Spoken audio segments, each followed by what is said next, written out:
Every chocolate explained. Yeah, I don't know. Dark, regular, the white one that's technically not chocolate. We don't talk about that. It's by FooDiscover. And the pink one. And I've never had the pink one, and I want to have the pink one. But yeah, white chocolate is not chocolate. I think we can all agree. If you like white chocolate, consider yourself an op. Anyways, also please consider liking and subscribing. I appreciate it. We'll go in. Because just consider yourself an op. Dark chocolate. The cacao Peak. I love it. I love it. Dark chocolate, best chocolate. The darker, the better. tree was first cultivated by the Olmecs in Mesoamerica around 1500 BCE, and the Mayans and Aztecs prized cacao beans so highly they used them as currency.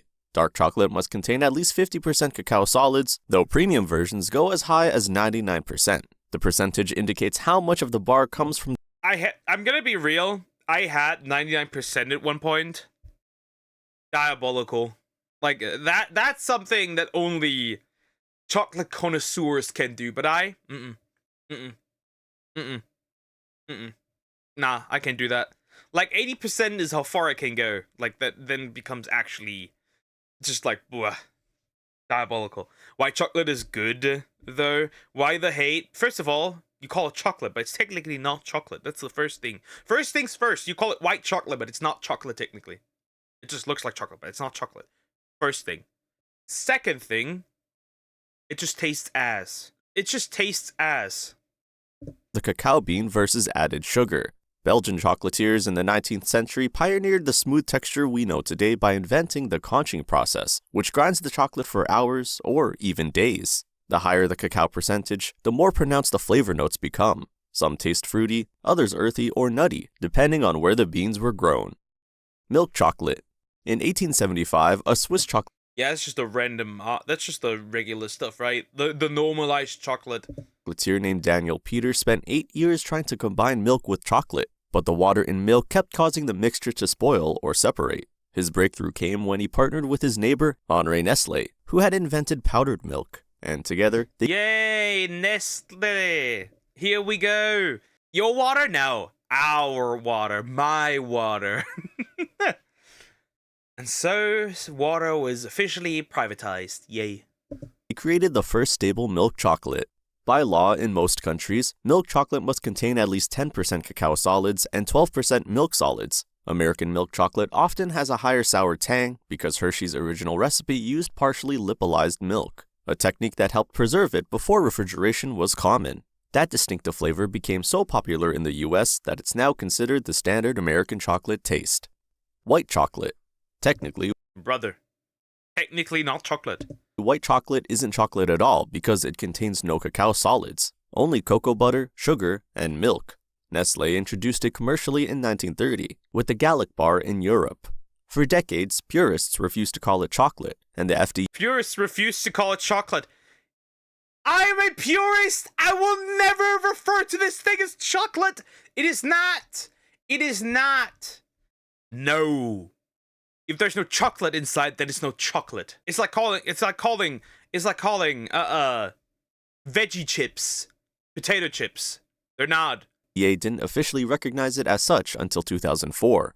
White chocolate must contain at least 20% cocoa butter and 14% milk solids. It's incredibly hard to work with because cocoa butter melts at body temperature, making it tricky to mold and shape.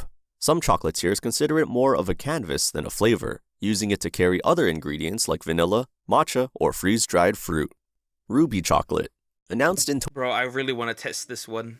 I really want to have this one. I swear to God. I've never had this. If it looks like chocolate, it is chocolate. I could make a comparison, but I won't. I would love to have this one, but it just doesn't exist here. Maybe I should order some. 2017, after more than a decade of development, Ruby chocolate is made from specially processed ruby cacao beans found in Ecuador, Brazil, and Ivory Coast. That is chocolate. It's funny how the white one isn't chocolate, but the pink one is. The beans naturally contain precursors that, when processed without fermentation, create a pink color and berry-like flavor. No added coloring or fruit flavoring required. It took Barry Callebaut, the Swiss chocolatier, 13 years to figure out how to unlock this flavor profile. Ruby chocolate has a tart, slightly sour taste that some describe as reminiscent of red berries or citrus. It must contain at least 47.3% cocoa products to meet chocolate standards, sitting somewhere between milk and dark chocolate in composition. Interesting. I remember Dove chocolate back in the day. I'm gonna have this. I want to have do it. I want to have this so bad. Blonde chocolate, also called Damn! Blonde chocolate! Hold up. Is it also stupid? Anyways. caramelized white chocolate. This variety was accidentally discovered by French pastry chef Frédéric Bao in 2006 when he left white chocolate in a bain-marie for too long. Instead of burning, the milk Oh, so it's not chocolate. Anyways. solids caramelize, turning the chocolate golden and giving it a rich, toasty flavor with notes of shortbread and salted caramel. Valrhona later commercialized it as Dulce in 2012. Dulce. If it's just, does it just taste like caramel, I'm assuming? Because that's what it looks like. It may just end up tasting like caramel. The Maillard reaction, the same chemical process that browns meat and toasts bread, transforms the milk proteins and sugars during hours of gentle heating at around 120 degrees Celsius. The result tastes like a cross between white chocolate and butterscotch, with a depth that white chocolate normally lacks. Modica chocolate. This grainy rust That looks like just a bar of rusted metal.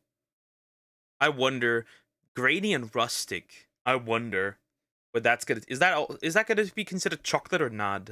chocolate comes from the town of Modica in Sicily, where the recipe has remained virtually unchanged Italian? Interesting. since the 16th century when the Spanish brought it from the Aztecs. Unlike modern chocolate, Modica chocolate is never conched or refined, so the sugar crystals don't dissolve completely, creating a distinctive sandy texture. The cacao is processed at low temperatures, never exceeding 40 degrees Celsius, so the sugars stay crystalline and crunchy. Traditional flavors include cinnamon, vanilla, and chili pepper, just as Looks like a metal brick. It's basically just like crunchy chocolate. It's very rich chocolate. Okay, interesting. I wonder. So it's very much just crunchy chocolate, is it?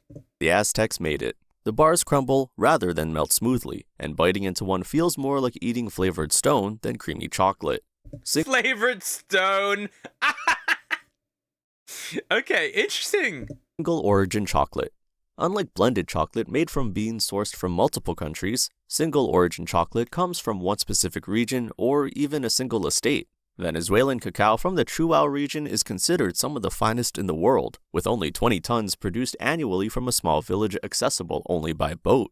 Madagascar beans taste distinctly fruity and acidic, Some of these beans literally just look like worms. That makes me afraid. while Ecuadorian Nacional cacao has floral notes. Single origin bars became trendy in the 2000s as the craft chocolate movement took off, similar to what happened with coffee. Chocolatiers began treating cacao like wine, with the soil, climate, and environment affecting the final flavor profile. Gianduja. Created in Turin, Italy during the Napoleonic Wars, when a British blockade made cacao scarce and expensive, chocolatiers began mixing ground hazelnuts into chocolate to stretch their supply. Traditional gianduja contains about 30% hazelnut paste mixed with chocolate, creating a smooth, So it's just nut chocolate.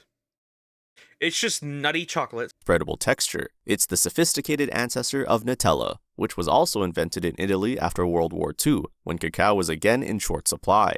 Real Interesting. Interesting. So we got Nutella before Nutella. Interesting. gianduja uses Piedmont hazelnuts, which have more of a delicate, less bitter flavor than other varieties, and the mixture is blended until silky smooth. Raw chocolate.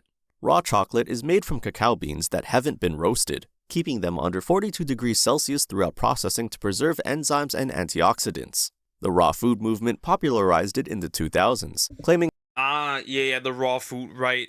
Like people who eat just straight up raw meat. Or milk, raw milk, right? health benefits from the unprocessed cacao. Traditional chocolate making involves roasting beans at 120 to 140 degrees Celsius to develop flavor and kill bacteria, so raw versions taste much more bitter and astringent, lacking the smooth, developed flavors of roasted chocolate. Some raw chocolate makers use cold pressing or low temperature fermentation to develop flavor without heat. The texture can be grittier too, since the lower temperatures make it harder to grind the cacao into a smooth paste. Drinking chocolate. Long before chocolate became Drinking chocolate. So it's just melted chocolate. What do you mean? I like my chocolate milk, right? I can't complain. Chocolate milk is peak. Became a solid bar, it was consumed as a beverage. The Mayans and Aztecs drank it cold and bitter, Interesting. So people were just drinking it originally. I didn't know that. often mixed with chili peppers and cornmeal. When Spanish conquistadors brought cacao to Europe in the 1500s, they added sugar and served it hot, and it became a luxury drink for aristocrats. European drinking chocolate is much thicker and rich. Isn't it funny how like times changed, right? Chocolate back then for aristocrats, chocolate drinks now for kids. Isn't that kind of funny? Diabetes maxing real. But is it kind of funny how that's different now? Isn't that development funny? That's kind of funny. Than hot cocoa. It's made by melting actual chocolate into milk or water, rather than mixing cocoa powder. French chocolat chaud and Italian cioccolata calda are so thick you can almost eat them with a spoon. The Spanish traditionally served it with churros So it's basically almost like a pudding. for dipping, and in Vienna, they topped it with whipped cream and call it Viennese chocolate. Viennese, like some kind of country. Okay, interesting. I did not know. Interesting. So basically, nerd. Anyways, interesting. I did not know that there's even more types of chocolate, right? I did know like dark chocolate, milk chocolate, white chocolate, the pink one.